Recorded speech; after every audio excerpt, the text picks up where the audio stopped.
प्रश्न, लाला लाजपत राय और सरकार अजीत सिंह को ब्रिटिश सरकार द्वारा गिरफ्तार करके मांडले जेल में कब भेजा गया था? तो ये भेजा गया वर्ष 1907 में। अगला प्रश्न है, यमुनानगर में टिम्बर मार्केटिंग मंडी वर्ष 1947 से पूर्व किस नाम से जानी जाती थी? तो यह जानी जाती थी अब्दुल्लापुर मंडी के नाम से।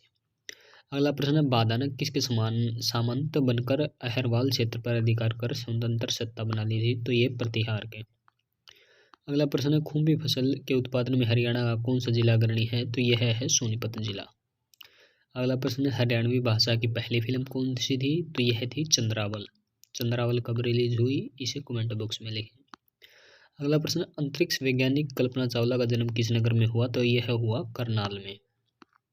अगला प्रश्न है, हरियाणा के किस भाग में सबसे कम वर्षा होती है? तो यह होती है दक्षिणी पश्चिमी भाग में। अगला प्रश्न है, पानीपत के बहौली में कौन सा कारखाना लगा है? उत्तर भारतीय तेल निगम लिमिटेड की तेल रिफाइनरी।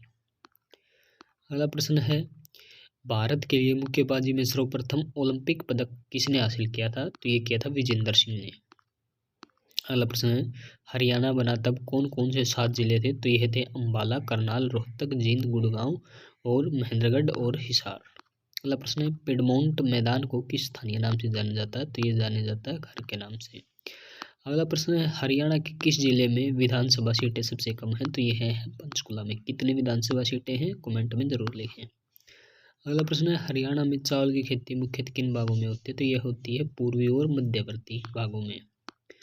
अगला प्रश्न है, हरियाणा से प्राप्त अभिलेखों में सर्वाधिक महत्वपूर्ण कौन से हैं? तो यह है टोपरा से प्राप्त अभिलेख। अगला प्रश्न है, हरियाणा प्रदेश के राज्यसभा के लिए कितने सदस्य चुने जाते हैं? तो ये चुने जाते हैं 5।